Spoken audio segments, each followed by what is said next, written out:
Sir મિત્રો નમસ્કાર.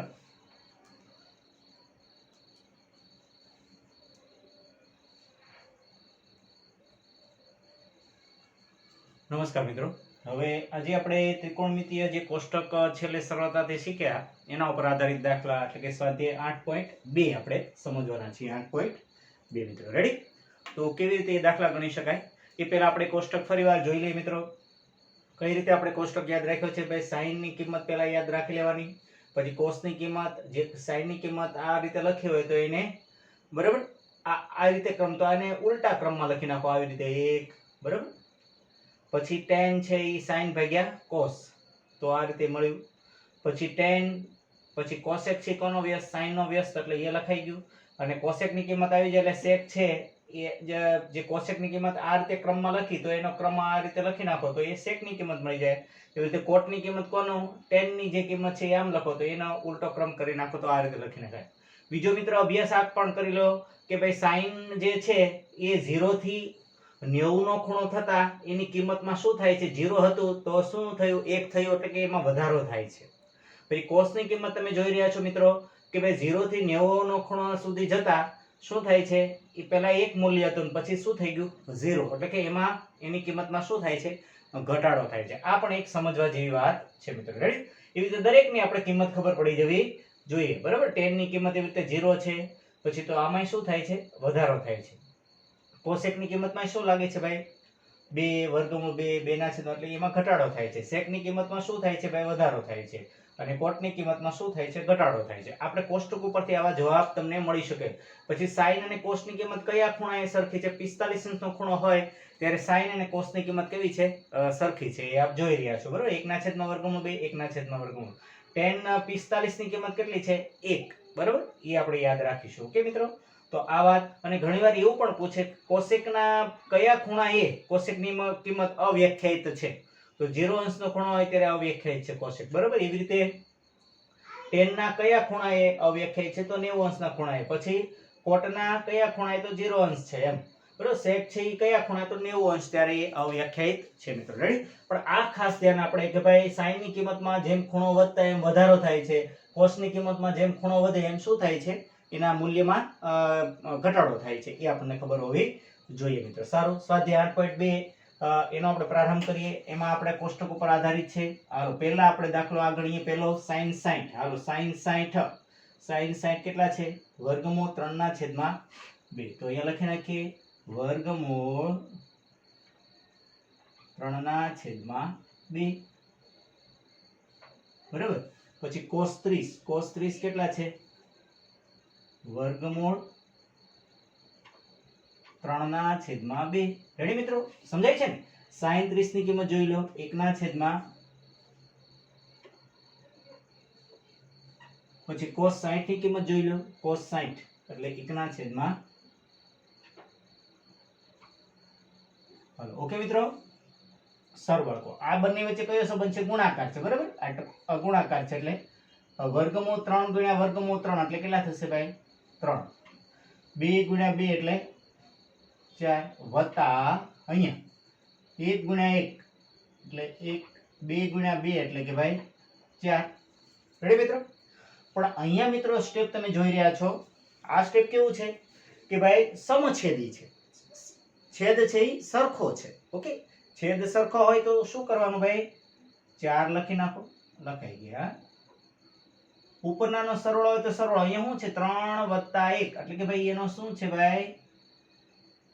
સરવાળો છે. ઓકે? તો શું કરીશું ભાઈ? 4/3 ને 4 4 એકા 4 એટલે શું જવાબ આવ્યો ભાઈ? 1 જવાબ આવ્યો. રેડી? દાખલો ન્યા પૂર્ણ થયો. એકદમ સરળ દાખલા મિત્રો. સારું. એવી રીતે બીજો દાખલો ગણીએ. 2 tan² 45. હાલો tan 45 ની કિંમત કેટલી છે? 1 છે. એટલે આપણે એક થોડુંક આનંદ કરવા માટે ભાઈ આનંદની વાત છે. tan 45 એટલે 1 એટલે ભાઈ 1/2. ઓકે? જ્યારે 45 આવે ત્યારે શું કરીશું ભાઈ? tan 45 એટલે આનંદની વાત છે. આનંદની વાત એટલે એનું મૂલ્ય કેટલું છે? 1. અને 1 એટલે ગણિતની ભાષામાં શું કહેવાય? એને ઈશ્વર, ગોડ, ધી ગોડ બરાબર. એક હાજર જ હોય. એ અદ્રશ્ય સ્વરૂપે પણ ગણિતમાં એક ત્યાં હાજર જ હોય છે બરાબર. જોવા મળે. હાલો cos² 30. હાલો cos² 30 તો વર્ગમૂળ 3/2 એનો વર્ગ ઓછા sin 60 બરોબર શું છે વર્ગમૂળ 3/2 એનો વર્ગ હાલો 2 1 નો વર્ગ પેલા વર્ગનું કામગીરી પતાવી દો પછી વર્ગમૂળ 3 નો વર્ગ એટલે કેટલા થાય ભાઈ 3 ખાસ ધ્યાન રાખજો વર્ગમૂળ 3 નો વર્ગ મિત્રો વર્ગમૂળ 3 નો વર્ગ એટલે 3 અને 2 નો વર્ગ એટલે કે 4 ઓછા વર્ગમૂળ 3 નો વર્ગ એટલે કે 3/4 ઓકે તો આ ઓછા થયું અને આ વત્તા વત્તા 3/4 ને ઓછા 3/4 બરોબર અને અહીંયા 2 એકા 2 તો આ જવાબ આવ્યો રેડી અહીંયા 2 જવાબ આવ્યો રેડી મિત્રો તો આ ત્રિકોણમિતિય જે ગુણોત્તરોના મૂલ્યોનું ટેબલ છે એના ઉપર આધારિત દાખલા સરસ મજાના તમને આવડી જાય રેડી મિત્રો સારું તો એના પછી આપણે ત્રીજો દાખલો મિત્રો જોઈએ કેવી રીતે ગણી શકાય એ જોઈએ સારું ઓકે બાળકો તો આને હું ઘોષી નાખું છું બાળકો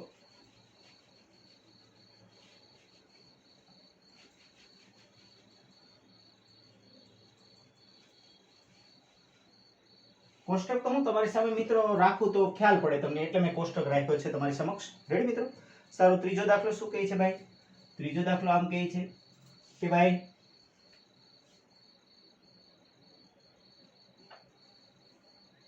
cos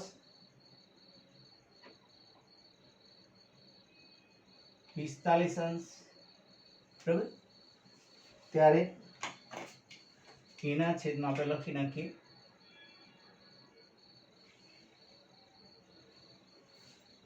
મિત્રો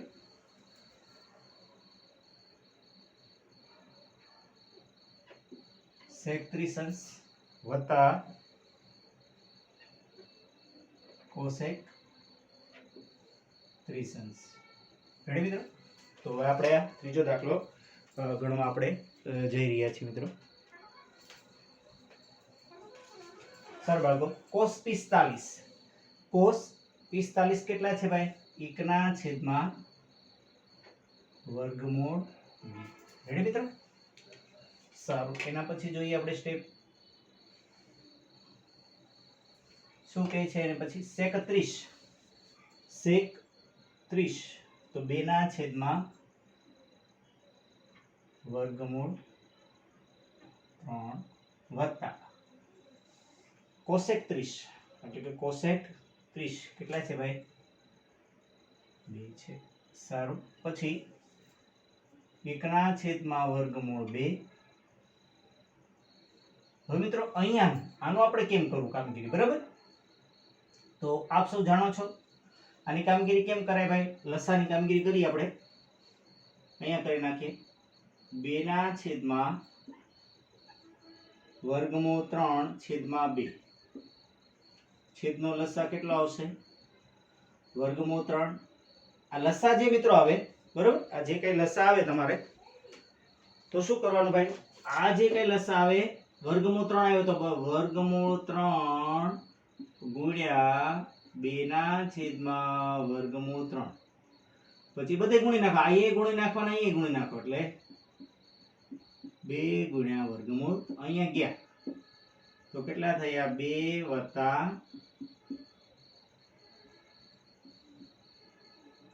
આવો જવાબ ત્યાં આપણે આવ્યો રેડી તો મિત્રો લખી નાખીએ સીધું શું આવ્યું ભાઈ 2 વત્તા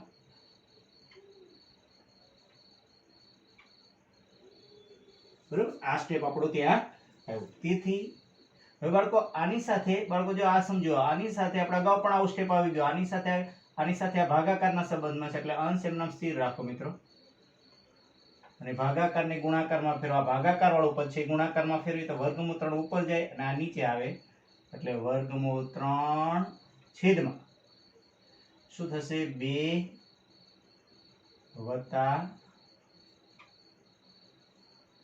સારું 1 ગુણ્યા એટલે કે વર્ગમૂળ 3 મિત્રો હવે વર્ગમૂળ 2 ગુણ્યા પછી આને થોડું ગોઠવી નાખીએ રેડી એટલે કે વર્ગમૂળ 3 છેદમાં હવે આનો ગુણાકાર વર્ગમૂળ 2 અંદર ગુણી નાખીએ તો 2 તો છે જ, વર્ગમૂળ 2 ગુણ્યા વર્ગમૂળ 3 મિત્રો સમજો, વર્ગમૂળ 2 ગુણ્યા વર્ગમૂળ 3 એટલે વર્ગમૂળ કેટલા આવશે 6, એટલે 2 વર્ગમૂળ 6 રેડી। આ વર્ગમૂળ 2 ગુણ્યા વર્ગમૂળ 3 એટલે 2 વર્ગમૂળ 6 પછી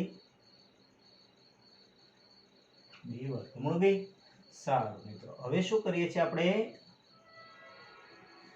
ખાસ સમજી લો, આની અનુબદ્ધ કરણી લે, અહીંયા વત્તા છે એટલે ઉપર નીચે ઓછા વડે આપણે ગુણી નાખીએ, એટલે આ પહેલા સ્ટેપ લખી નાખીએ,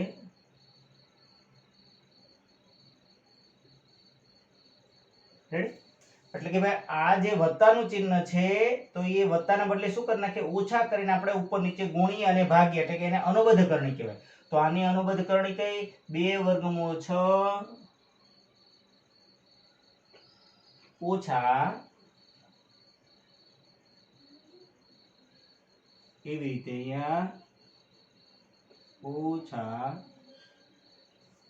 રેડી મિત્રો, થયું આ સ્ટેપ, ઓકે સારું। પછી આપણે આગળ વધીએ, શું થયું ઉપર, વર્ગમૂળ 3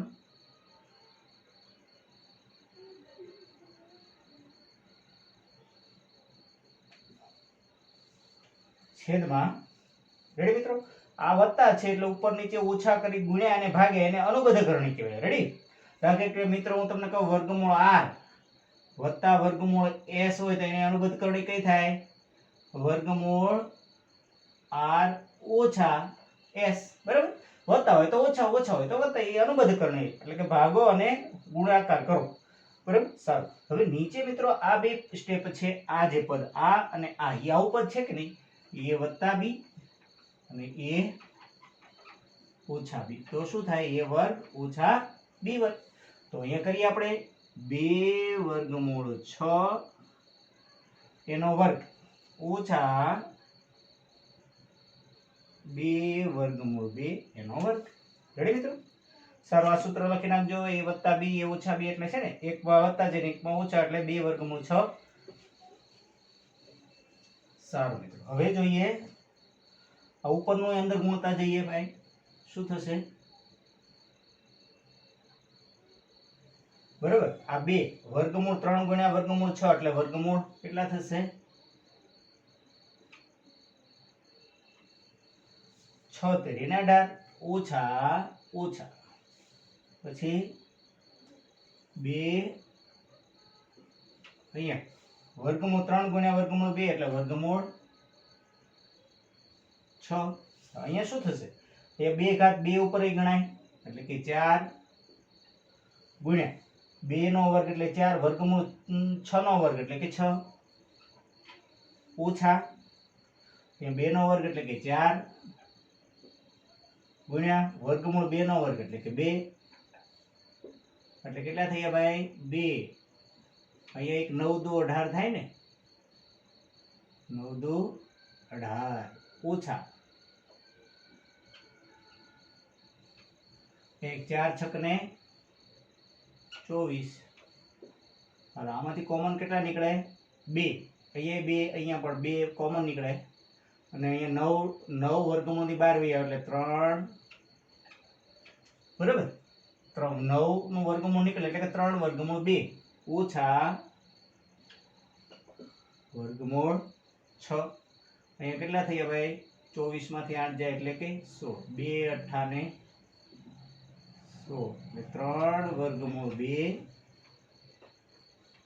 છેદમાં 8, રેડી મિત્રો, 3 વર્ગમૂળ 2 ઓછા વર્ગમૂળ 6 છેદમાં 8। તો આ રીતે મિત્રો સરળતાથી બધા સ્ટેપ તમારી સમક્ષ દેખાડ્યા છે, કયા કયા સ્ટેપ ભાઈ, એ ભાગાકાર ને ગુણાકારમાં ફેરવવાનું, પછી અનુબદ્ધ કરણી એટલે કે ભાઈ વત્તાવાળું પદ હતું એનું શું કરી નાખ્યું, મેં ઓછા કરી ઉપર નીચે ગુણ્યું અને ભાગ્યું, પછી આ સૂત્ર એક વત્તાવાળું અને ઓછાવાળું જે આપણે જોયું, બરાબર, આ સૂત્ર ફરીવાર લખી નાખજો મિત્રો, બરાબર, તમારી સમક્ષ a વત્તા b a ઓછા b એટલે શું થાય, a વર્ગ ઓછા b વર્ગ, જે સૂત્ર તમને ખૂબ જ ઉપયોગી થશે, ઓકે મિત્રો।